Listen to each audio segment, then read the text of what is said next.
Hello and welcome everyone to episode. I don't even know at this point of Mile High Mana. We've done so many of these, but today's gonna be a little bit different. We will not have Lee Wilson on the pod today. Lee is in a busy season of life, but that's not to say that my special guest here is any less than Lee. I'm really excited to introduce the 2024 Mountain Magic Series champion, Beau Duran. Beau, how you doing?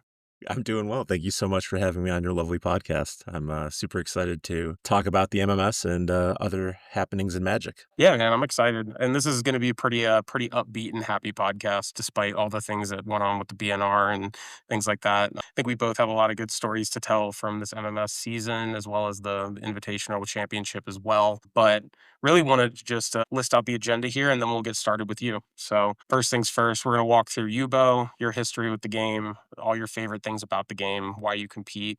Then we'll run through sort of your POV of the MS regular season, the invitational, the top eight. We'll talk about our spicy little semifinal match. Talk about your wrap up there. I got a little coverage for pre-modern I want to go through too because I had a pre-modern trophy the day before the MMS championship, and then we can touch a little bit on all the garbage that went down in the last BNR. But that's the agenda for today. So let's go ahead and get started with you, Bo. Tell us all about you. Appreciate it. My name is Emily from the greater Chicagoland area. Moved out to Colorado about 8 years ago and been playing Magic since somewhere between Revised and Dark. When people ask me, I often just say the Dark. I started in, I want to say that was June of '94 with my cousin and my uncle. And that's kind of what drove me into playing Magic. I just remember cracking Crawlworm and being like, this is amazing. This giant green creature, which is funny because green is probably my least favorite color now. But back in the day, I was like, this is amazing. So that's when I started with Magic. And then let's see. First real time, my mom, she's a nurse, and one of her really good friends had a son that was probably, I don't know, 17, 18 at the time, gentleman by the name of Bob Schaefer.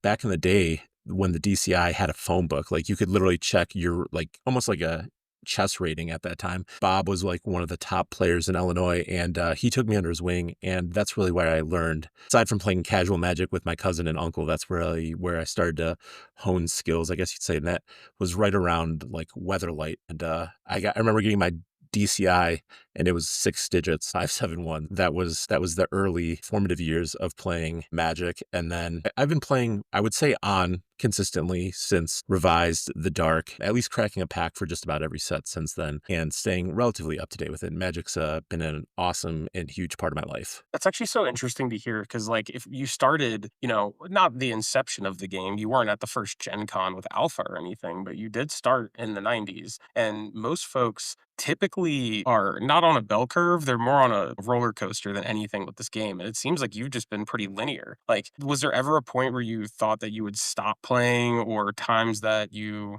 just really weren't super interested? Or was it just, 20 plus years of just straight love for this game? There were times like in high school, I would like follow it, play it like regularly, and then, I had different interests, and, I was in a band with a post-hardcore band, and lo and behold, everybody in that band played Magic too, so it was just like, "Well, I guess we're playing Magic some more Magic." Good friend of mine from that band, a gentleman by the name of Brad Melody, and growing up in Illinois and specifically the Chicagoland region, we used to go to Pastimes for their pre-releases, and, anybody that, like, was playing in like, the late '90s, early aughts remembers how amazing pre-releases are. Now they're, like, super friendly and welcoming, but, like, back in the day, that was kinda like a crucible. Like, you'd have Pastimes in Chicago. I think they had, like, a not an abandoned, but, like, a bankrupt Kmart back in the day, and there was, like, 150 to 200 people playing pre-release for Onslaught, playing for, like, 2 boxes plus, and I just remember being, like, blown away by that, and, yeah, the really good times there. To your point, like, I've always played in some capacity or had a deck, by my side, but, like, I'd go in and out of Vogue, but, like, still keeping up with it, like, knowing what the latest set was or the latest controversy, so to speak. Or some of the earlier formats that you committed yourself to?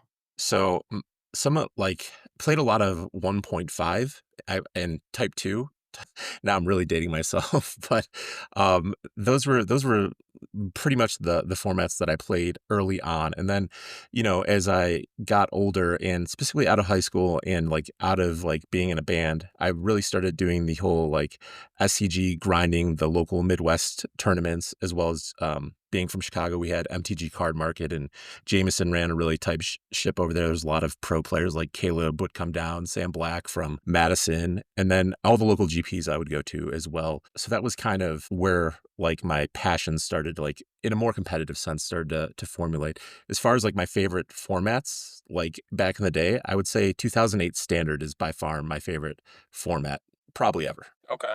Yeah, that's, like, way before my time, honestly, like, Yeah. what was that, like, back when, Gab Nassif ripped, like, what's the word? What's, like, that super it's like a Grixis sorcery that does a million things. Cruel Ultimatum. Uh, Was it like that It format? was a little bit before that even. It was like Lorwyn, so you had, like, blue-black fairies with Spellstutter Sprite, Mistbind Click, Bitter Blossom, Cryptic Command. You had Seismic Swans with Seismic Assault and Swans of Brent Argyle.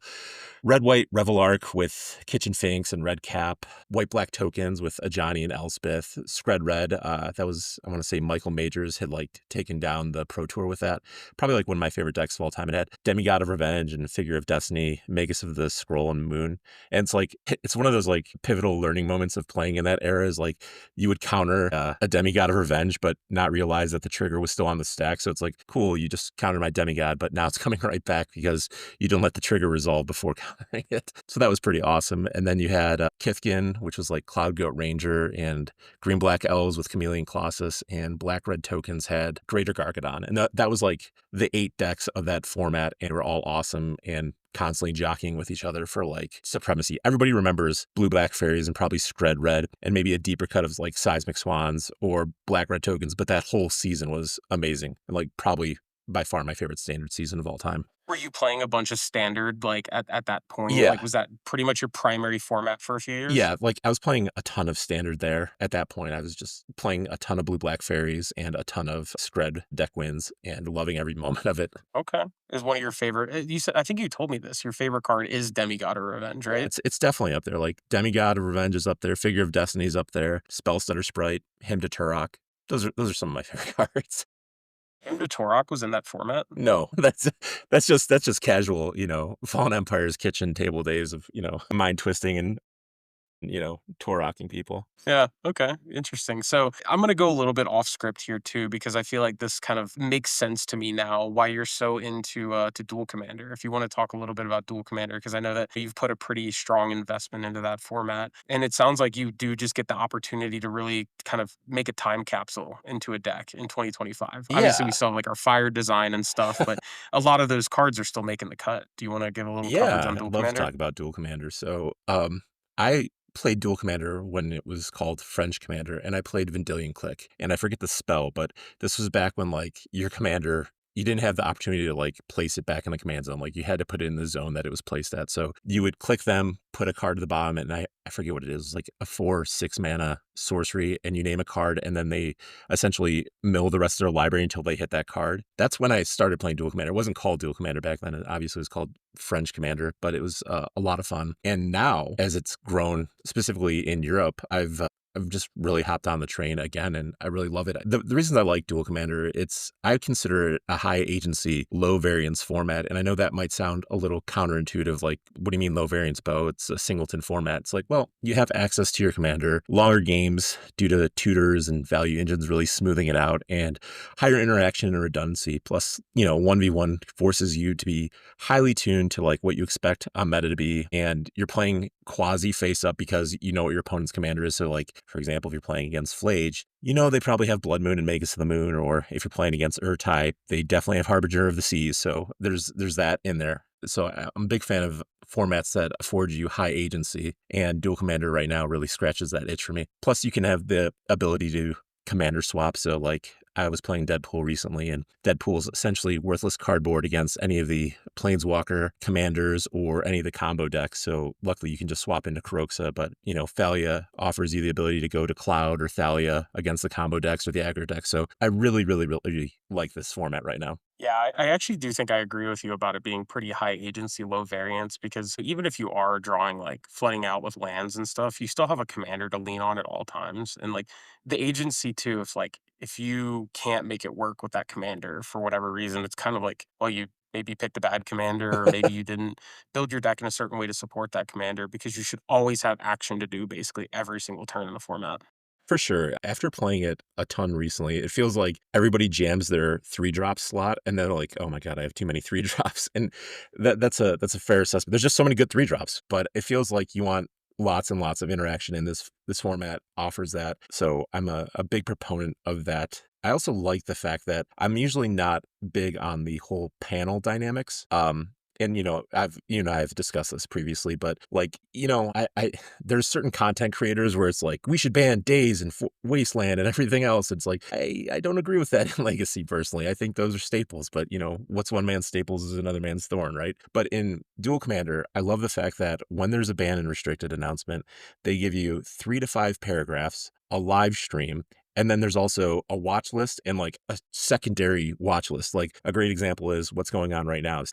They unban Hogak, they unban, the mono red commander Zergo, and then they take Hogak, and he's on the watch list because 'cause they're concerned if it's going to be a problem going forward. And then even though they didn't specifically state it was on the watch list, there were a number of members of the panel that have concerns about Deadpool and Parallax Wave. And me personally, as somebody that plays this format, I love that. Give me all the information, let me know what these concerns are and where you're coming from, because looking at what happens with, and we'll get into this later, the rest of the BNRs for other formats, it's just, it's way too messy in my personal opinion. Yeah, I think that's pretty good coverage too. And like I agree with everything about dual commander, and I'm happy to see that, it's really popped up in full force in at least the greater Denver area and even all the way up in Greeley too. I know that you've been firing like a pretty decent pot of folks weekly. So and like it's just funny to me too, because I initially found that format because Legacy was so bad. Because Grief and Psychic Frog and Troll were all legal, and Entomb, all of that was still legal. And like everyone was just sick of it. And like our local dual commander scene now is kind of like a bunch of ex Legacy players. It kind of looks like an old Pokemon Hall of Fame of Legacy players that show up for dual commander night.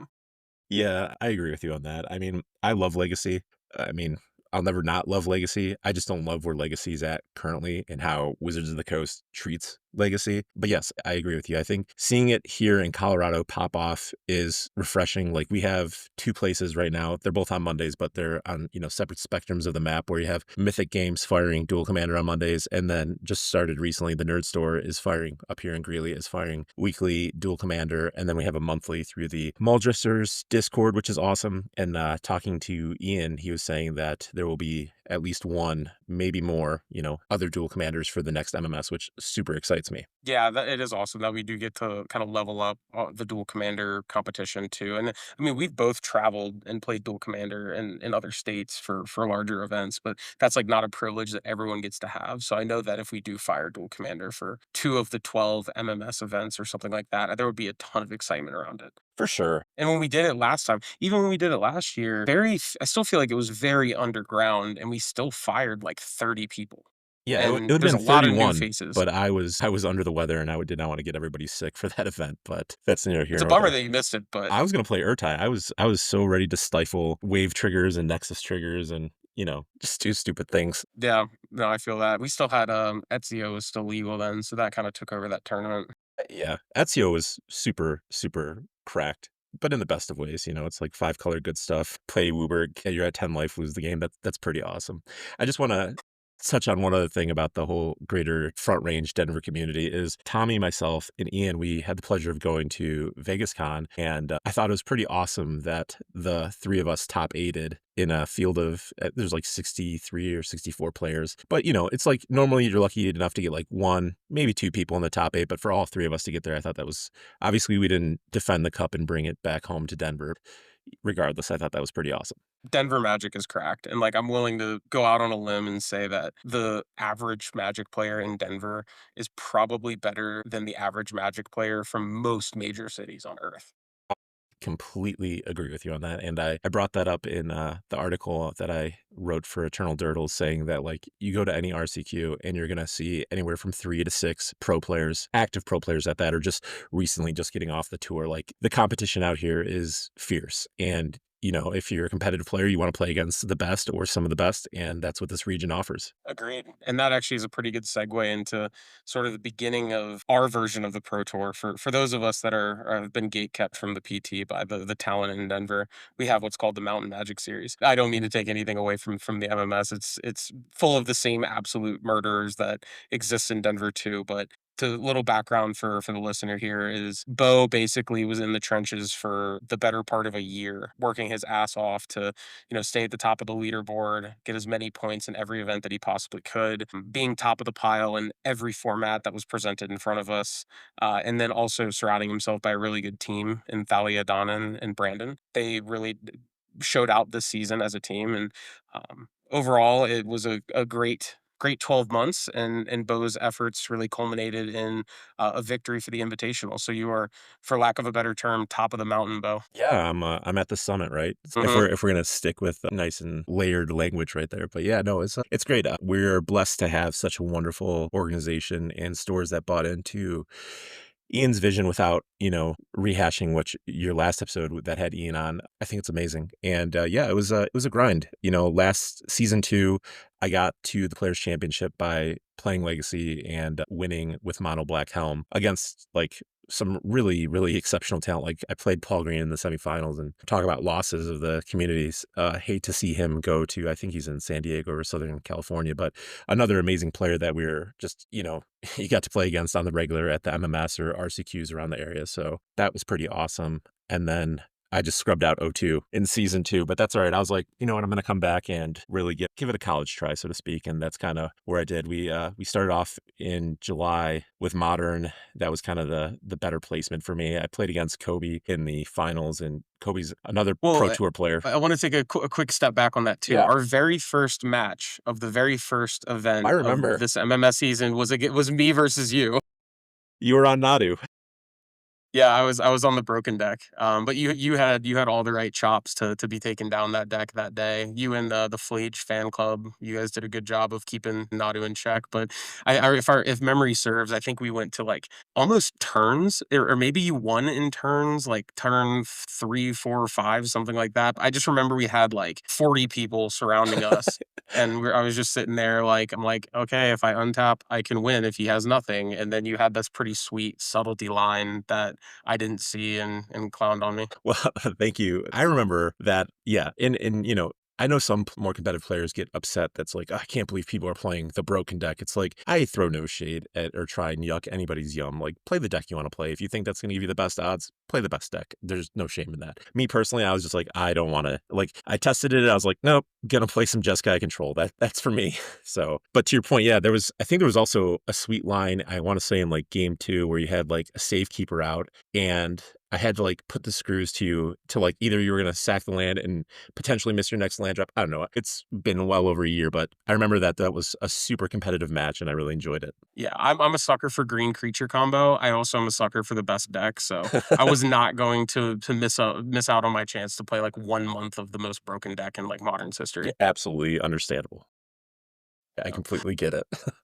So we kicked it off with Modern, and a little bit of background here too. We'll probably end up putting this in the description of this podcast episode. But Beau did a full write up at eternaldurtles.com. He worked with Zach and Phil to get a publishing of basically his full MMS markup. So we'll make sure to include that here. But for the sake of the podcast, I'd love to sort of hear what you didn't publish. What's the inside baseball of the step by step, month by month process for you? Surround yourself with good people, even if they're a little salty or a lot salty at times. That's never a bad thing. Me, I don't consider myself a salty player, but I've certainly surrounded myself with some of the more salty players in our community without naming names. But no, surround yourself with good people. And I feel like a format like Modern or any format, just play what you know or play what you've put the work in with, unless it's so abundantly broken like Nadu. And more often than not, you'll get the results you're looking for if you put the time in with the deck. That's the secret sauce. I mean, having Discord channels with Cora and Josh and Brandon, that was super helpful. And then testing with Brandon a ton. He was like, take I think he took down like 1 or 2 challenges with like 2 different variants of like Tetramos, whether it was Mardu or just regular black white. And I don't know, I'm a big math guy, so like I really like to make sure mana bases are on point and follow a lot of like Karsten's guidelines. And same for like pitch elementals or pitching force of will or force of negation, like making sure you have the appropriate count. So like those are my big contributions to a deck, is making sure the maths. And if it does, over the long haul of, a tournament, you're gonna be happier with your results than not. And as we both know, Magic's just a game of inherent variance. And so the more you can limit that over the longer run you have, or multiple runs, if you're gonna go to a bunch of RCQs, the better you're gonna do, in my personal opinion. Yeah, no doubt. I mean, like it's funny too because I feel like our sort of current status in Magic is very paralleled in the way that like I have a really strong core group of friends that I like to work with, and we come to really strong conclusions. And none of us are math people though. Like we're all vibes for the most part, which works for us. And I know you're very like mathematical and you like to bust out the hypergeometric calculator, which it's just this shit's just over my head, Bo. I just like to roll dice and play the games and have some fun. There's But nothing wrong with that. There's a million different ways to play this game and enjoy it, whether it's, vibes or math or signed cards or full or extended arts. You find your lane and stick to it, I guess. I don't know. for sure. Yeah, I like trial by fire testing and the math definitely helps and stuff, but I don't know. I like to it's worked for me. It's worked for me for the most part, so I can't complain too much. Let's keep it moving. So we walked through modern. What was the next one? Was the next one after that a team event? It was team sealed. Uh, or no, hang on. Let me scroll back up. It was CEDH in August. And you said that you were just basically a tourist in that format, I believe, if Yes, memory serves. I feel that's a very appropriate description of me in that format. I like Stellally, I like spell slinging. If I win one pod today, I'm feeling great, and that's what I did. And I was like 35th out of 64. That's good enough for me. Sure. Yeah, so we won't hang on that one too much. I can't stand CEDH personally. Yeah. But the one after that must have been the team event. One after that is Legacy, and that's Still so off. I think I top aided that yeah, one. I remember top aiding that one. yeah, I also I was playing Demir Tempo, and I don't think Psychic Frog was banned at that juncture, and I lost to Kendall on a really spicy Demir Eon's Shieldred Bowmaster brew in the quarters, but that was okay. Yeah, it's crazy to say, but my choice for that event was actually Grixis Delver, and it was like bad at that point in time. It was like not the best Psychic Frog deck to be playing, but I didn't really know what to do. I didn't really want to play Reanimator. I didn't really want to play Tempo. I wanted to play Dragon's Rage Channeler, so I just whipped something up, and I think I just played pretty tight and was able to top eight there. And then I died to Eddie immediately. Yeah, Eddie's a pretty skilled pilot, so, I completely like, again, there's so many murderers in this meta of and, like, format specialists and deck specialists as well that you'll just come across and be like, "Wow, I didn't even know that was a line. Okay, cool." Yeah, for sure. I agree. Like there is no top eight that's easy. There's hardly a Swiss that's easy Yeah, for the most part. agreed. Um okay, so modern we both top eighted. You finished in the finals. I busted out in quarters to the Nottingham Mirror. Legacy, we both top eighted. I busted out in quarters. You also lost in the finals. So you still had a beat on me at this point. I think we were 1 and 2 on the leaderboard after like the first quarter of the MMS events. Yeah, I remember being in MagicCon Vegas in October, and you were, ribbing me a little bit about that. Be like, "I'm coming for that spot." And I was like, "Please bring it." I love competitions. And, for the majority of the season, you and I at one point, you were ahead of me for a little bit, and there was some just jockeying between you and I, and then Amy at the end of it just closed it out, and I think she usurped you by one. She also scooped me to in the RCQ one that the MMS held. But yeah, it was a fun season, and I love little stories and little lines like that where I have an opponent that like we're both playing to win, and I I appreciated you being my spoiler for the season, so to speak. Sure. I mean, I'll take that. I don't think I actually ever took a match off you from this season, but I'll take what I can get, I suppose. That's all right. Lee took plenty off me in the standard seed on with Monstrous Rage. I will say that's probably the one leg up I have on you is that I don't know if our team has lost to your team yet. No, I think anytime we get paired against each other, I don't know, some reason I beat you with like decks that are severe underdogs. I think we were playing. I was playing Rakdos and you were playing Lotus Field and Pioneer, and somehow I got there. But more often than not, whenever our teams face off against each other, like we just fumble the bag and we can't close it out. And usually it's me versus Lee, and Lee's got some sweet aggro deck, and I'm just like, yeah, I got nothing for this. Yeah, and I'm usually playing, like, something really, really nasty against Death and Taxes against Thalia, Yeah. or I'm, like, playing the best deck against Brandon. Yeah, that So, sounds about right. yeah, that's just the way a cookie crumbles It's just sometimes. how it happens. So let's go to Q2 of the MMS. Where are we at on month 4? Month 4, we are at Team Trios in October. And that was that the one where I played Pioneer against you, or was that the Legacy? I played Legacy, I think. I believe you did play Pioneer against me at that one, I wanna say, or maybe that was last season, I don't remember, but If it was after Vegas, I was playing Nadu Cradle. okay. Then yes, you were definitely in the Legacy seat, and I was in the Pioneer seat. Wizards of the Coast had an outlawed Pioneer at that point in time. But we finished 50 Yeah. my team finished 15th overall, so not that great. Yeah, our team did not miss a top 4 in any team event that we played. And for the listener, the team was myself, Lee Wilson, and Daniel Cooperman. Yeah. That was every time that we showed up for a team event, I was like, they're definitely gonna be in the top 4. They're just you guys are just such a solid team, so We put in a lot of time together, but eventually that streak will end because I think that streak has been running since season 2. nice. Very nice, yeah. I have not top 4'd a team trios event at the MMS, so I guess that's my weakness is, either I'm dropping the ball or variance is just hitting my team, so that's alright. There's always season 4. It's coming around the corner. I have no doubt that you guys will find your way to the top 4 at some point soon. For sure, for sure. What other MMS regular season events do we wanna chat through? We could probably speed run our way through this so we can get to the invitational. Yeah, honestly, from there it was standard. I had a less than stellar performance. December was dual commander. I missed that.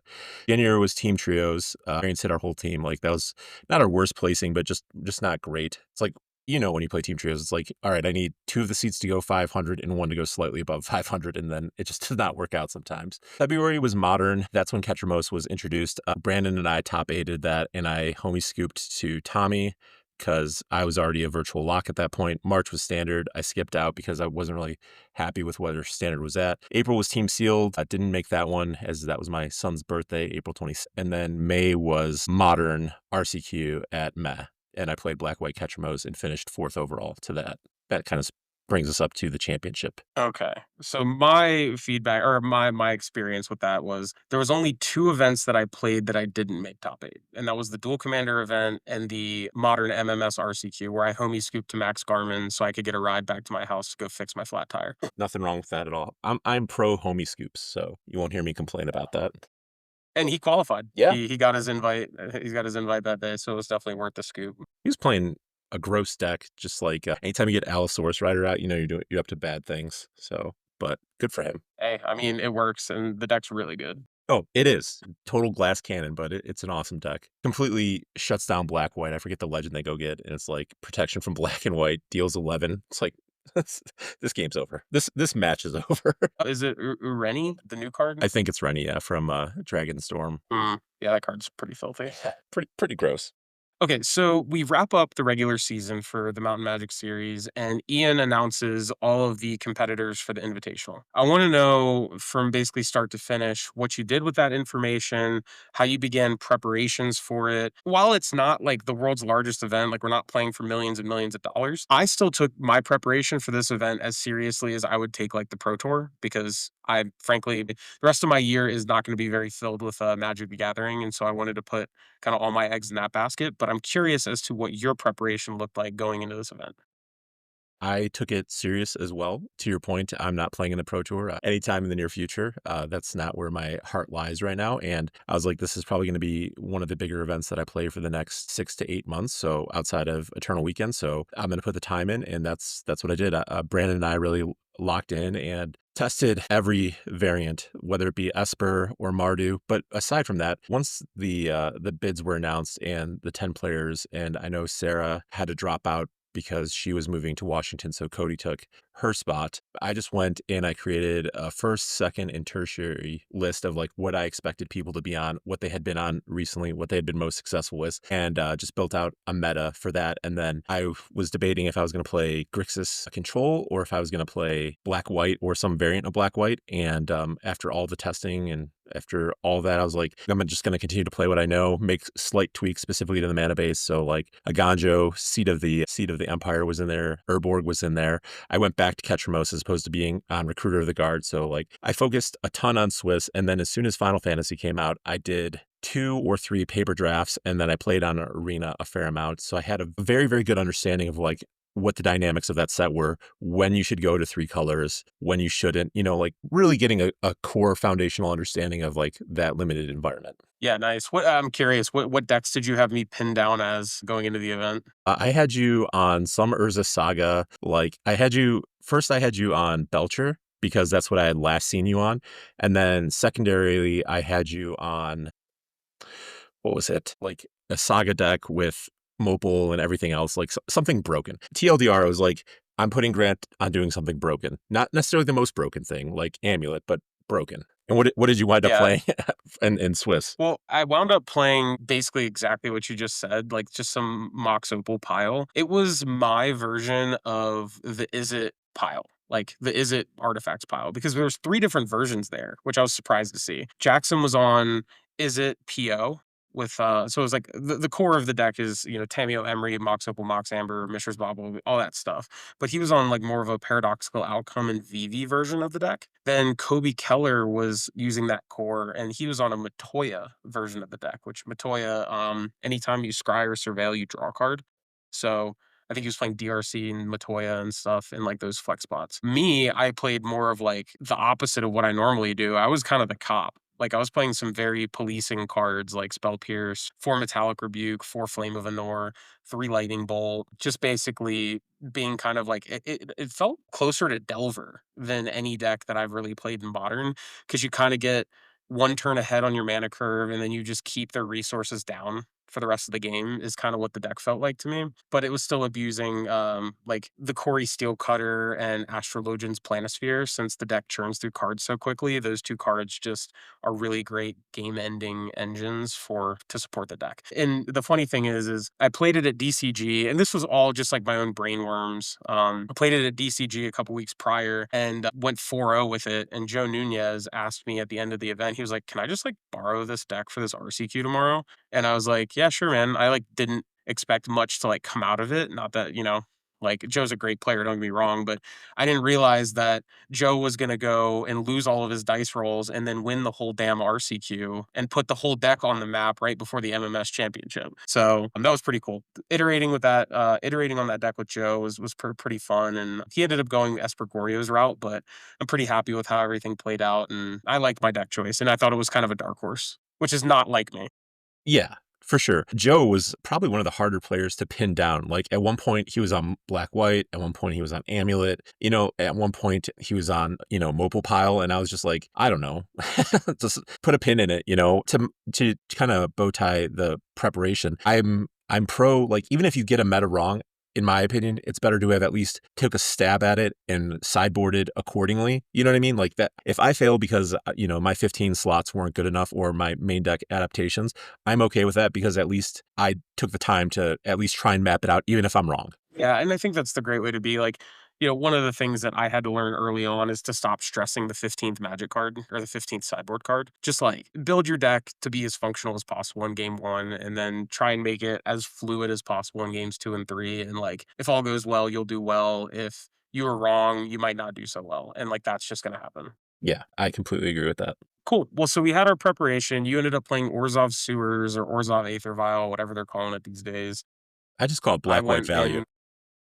Sure. I mean, that works too. That's basically what the deck does. Walk me through Swiss. Yeah. So round 1, I get paired up against Hayden and I lose the die roll. I played Hayden the day previously at the Nerd Stores RCQ, and he'd been having and still continues to have a lot of success with Grixis Control. He took down the RCQ up there. And the day before, I just flooded out. And then in a similar fashion, I took a game off of him. And then in the pivotal game 3, up till turn 5, it was a competitive Magic game. And then even with 3 Surveil lands in my deck, I just flooded. And afterwards, he's like, I don't know why it is that whenever we play each other, you flood out against me. I was like, I don't know why either, but that's Magic and it happens, and there's, nothing you can do about it. But yeah, I played him round 1. I took a game off him. Tournament record at that point is 0-1. Dice roll at that point is 0-1.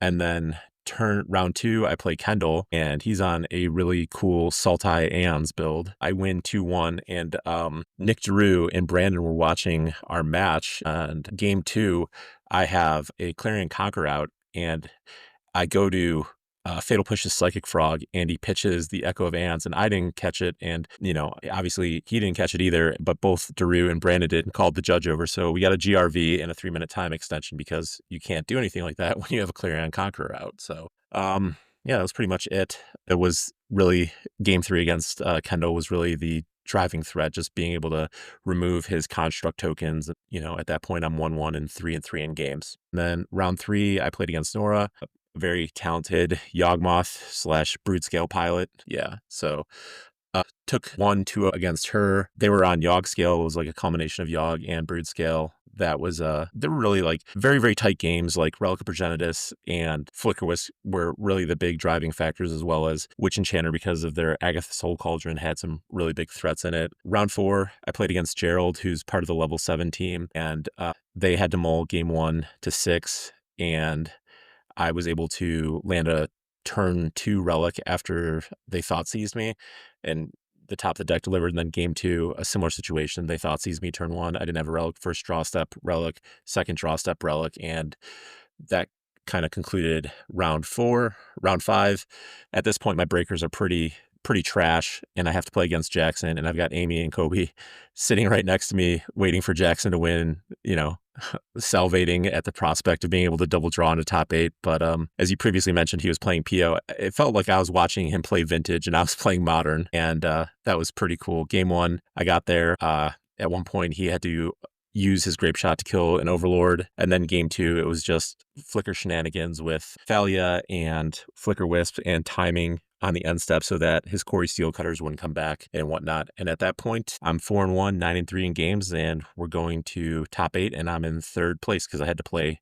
as opposed to draw. Love that. Yeah, it's always fun when you hear someone lose their first round and then they run the table and get where they need to be. It's pretty sweet. Feels like every time I do well at the MMS, that's what happens. In the Legacy tournament in season 2, I lost round 1 to Josh. He was on lands, I was on Helm, and I made a tactical play. I was like, if he doesn't have crop rotation, I can win right here by just sticking this Karn. And I also had an Oppo agent, but I was like, but if he does have crop rotation, this game's over. And I was like, whatever, we're shoving. And he had crop rotation, and then he won. And then I played him in the quarters, and I was like, I'm not going to make that mistake again. And then just went and took the whole thing down.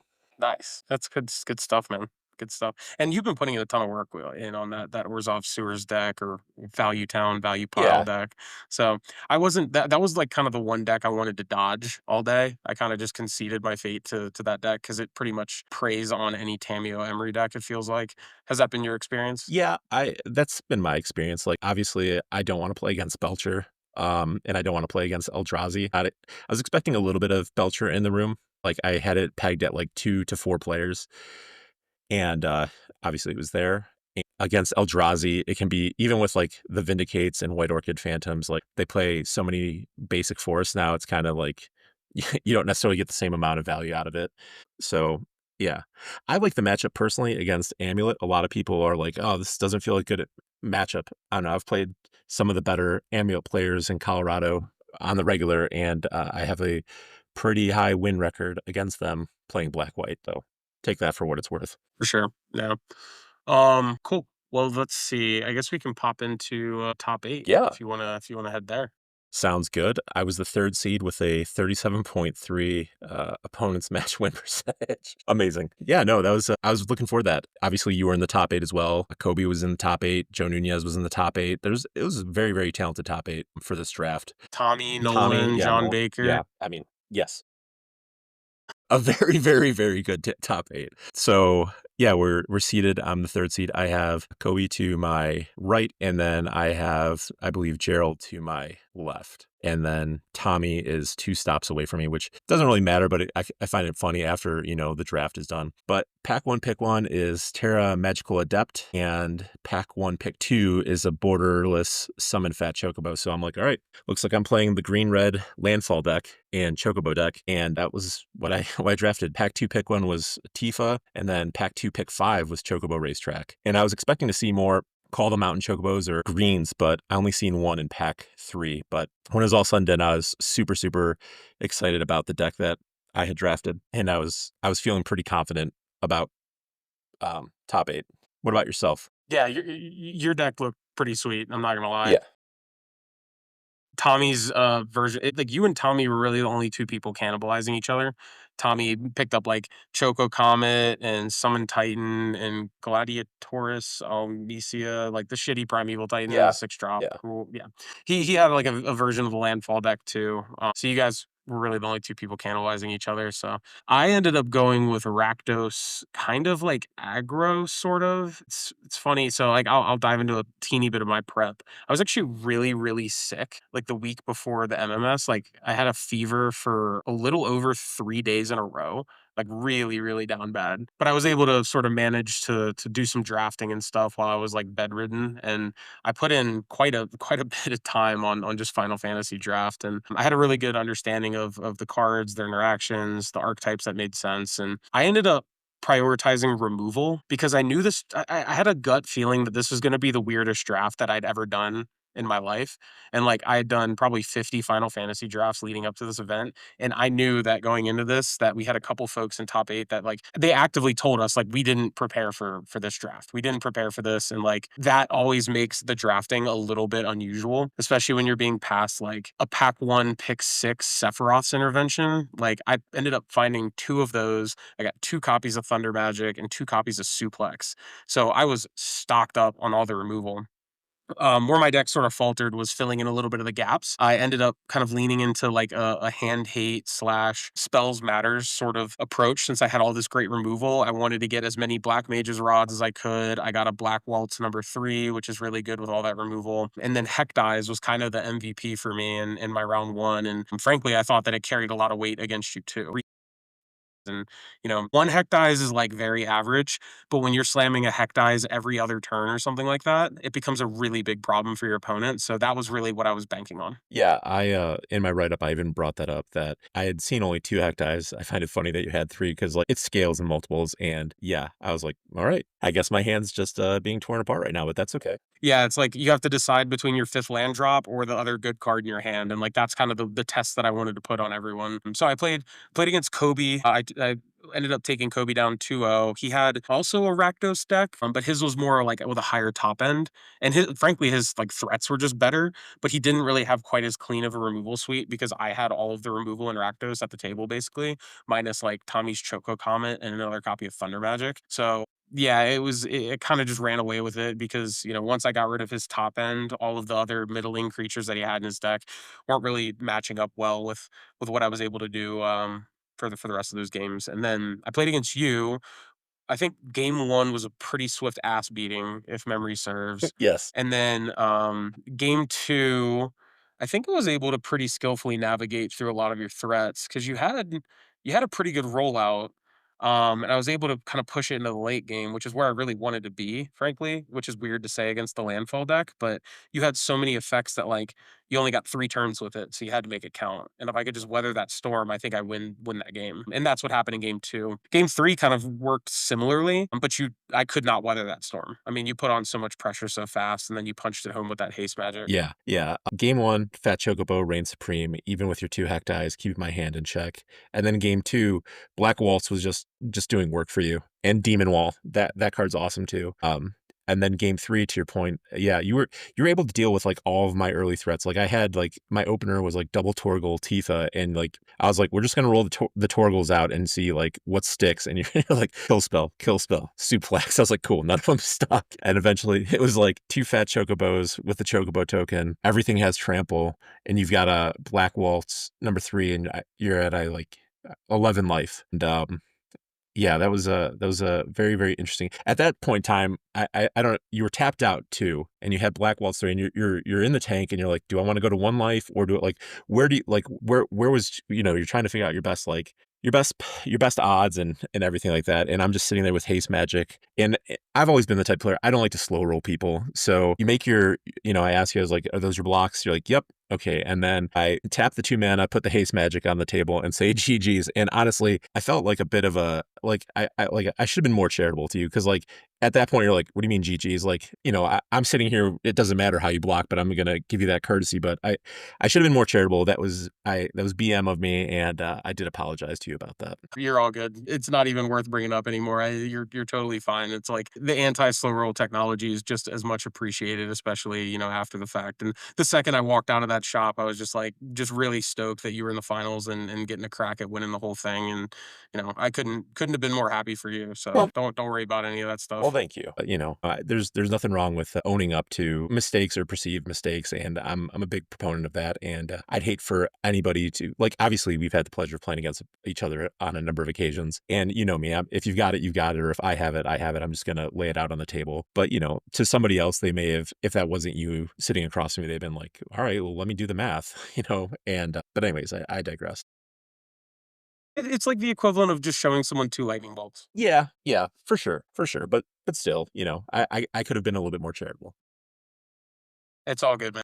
But, having said that, there was a little conversation that you and I had when we were going into game 3, and I felt I felt that in my bones because to your earlier point, you and I and others at the table had done the work and done the draft, but there were a number of players that hadn't done the work, and at that point, whoever wins this is going to the finals, and at that point, I'm pretty sure Jake had already we knew it was gonna be Jake in the finals, and they had said that they previously hadn't drafted this at all or much at all, and you and I both agreed that whoever takes this down, we were feeling pretty confident that they're going to take the whole thing down. Just because I thought your deck was really, really good, and obviously my deck was pretty good too. Yeah, I mean, whenever you put in the work for something, there's a level of confidence you need to carry, especially in the late rounds of an event that you just worked a whole year to qualify for. And that's the feeling that I had sitting down across from you too. And like I was just kind of going around the room looking at decks and stuff, and I think I was the most impressed by the pile that you showed. I was also very impressed with Joe's deck, but you kind of steamrolled him in the first rounds. I know he had mana issues too. He kind of got limited,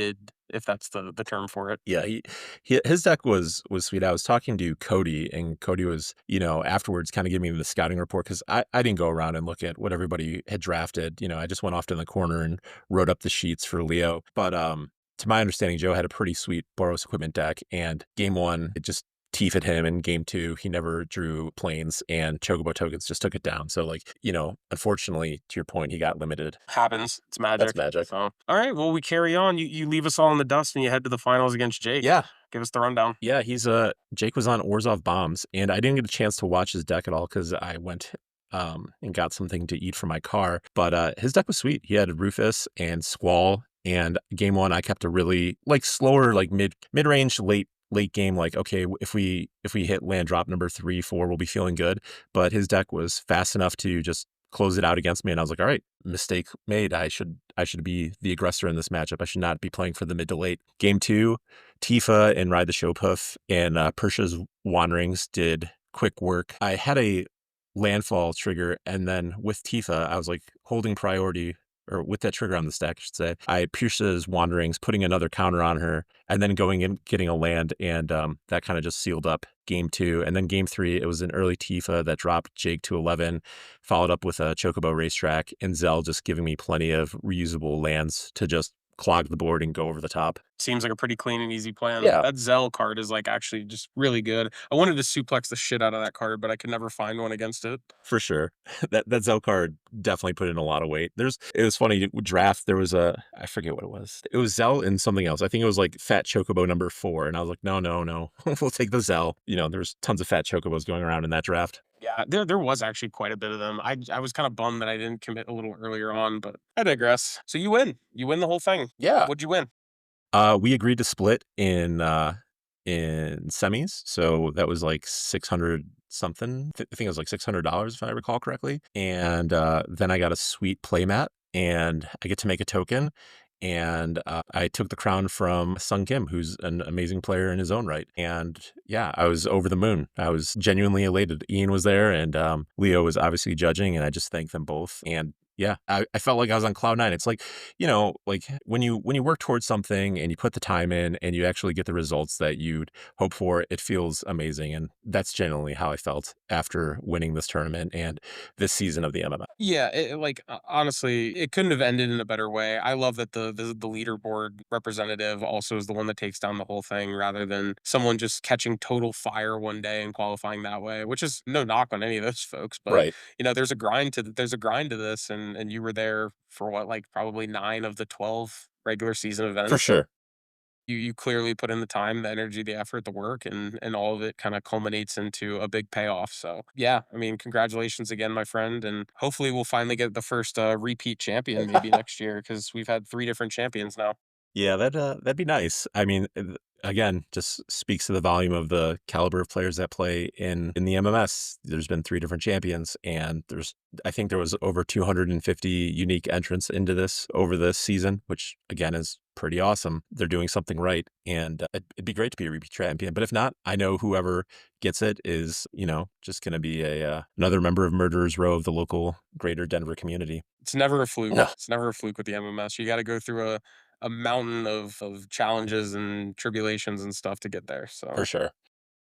you can't do it all in a day, I but gotta ask what you are one question. yeah. If you had won, what would you choose as your token? Man, it's kinda dumb, and it's probably a good segue into my little wrap-up point about pre-modern, but I don't have any good squirrel tokens for my deranged hermits, so and I have a squirrel token shirt, so I might do something with that, and there would have to be a joke about nuts in there because 'cause I'm a child, so I that's probably the line that I would take. Maybe, like, have a squirrel and an elf or something on there. Yeah, I don't know, I didn't put too much thought in it because I didn't wanna break my own heart after going through, like, deep diving on how to make a token just to not get For there. sure. What are you gonna make? You actually get to make the token. It was funny that we were talking about it passively at the table, and I was like, don't ask me, don't ask me." Everyone's like this, I'm like this. I was like, I don't want to say, I don't want to jinx myself, but I think I'm gonna make a cat token in honor of my recently deceased Siamese cat Mog, and I think that'd be pretty cool. Yeah, oh, that'd be so dope. You'll have to come up with a name and some art for it, but I'm sure you got plenty of pictures you can use to generate some art for your token. Yeah, Sung's token was awesome. If I'm not mistaken, he was like cooking with like some of his employees. God, I can't remember, but Yeah, so Sung Kim's a chef, so I think he leaned into it's a food token, I would imagine, but I think he leaned into a lot of his coworkers for inspiration there, which is really cool to see. yeah, I think that's a very cool part of the MMS. Just to wrap it up, is that the opportunity to make a token and hand it out, and just showcase a little piece of yourself to the player base is pretty awesome. So, any other final thoughts here before I sort of filibuster about pre-modern for a minute? No, I'm looking forward to this filibuster about pre-modern. No, I think we covered it all about the MMS for season 3 with regards to me. Cool. All right. Well, I'll dive into this just briefly. I know we're almost at the hour mark here, so I won't spend too much time on it. But I kind of had a little bit of a. I had a fun day at the end of my week of being pretty sick. The Saturday before the MMS, I just took the day to do some fun things for myself. So I woke up and I went golfing with Lee, which I actually don't really golf. Lee is a phenomenal golfer, but he showed me sort of the ropes on a driving range and putting green and stuff. So just got to get outside and go do something fun and breathe some fresh air. And then after that, I went to the DMPM monthly for pre-modern and took the whole thing down. So I got my first pre-modern trophy in the deck box. It's a carpet of flowers signed by all of the attendees and stamped. There's an actual Denver Mole Drifters pre-modern stamp that goes on all of the trophy cards. That's so So awesome. I had some good juju going into Sunday, which was nice. I ended up playing it was what? I played some pretty rough matchups too, which I was a little blown away that I was able to sort of navigate through all that. My round 1 opponent was on Suicide Black, which is basically just engineered plague dot deck, with featuring Dark Ritual and other busted stuff. So I was able to squeak that one out. My round 2 opponent was playing a deck called The Solution, which is a Lightning Angel Jeskai deck, which has like 2 or 3 Wrath of Gods, 2 or 3 Pyroclasms, 4 Fire Ice, 4 Counterspell, 4 Swords to Plowshares. So just trying to navigate my way through that too was also rather difficult. But I will say that Survival of the Fittest is an absolutely busted Magic card. Who would have thought? Yeah. Yes, for survival plus squee can pretty much bring you back from just about anything, frankly.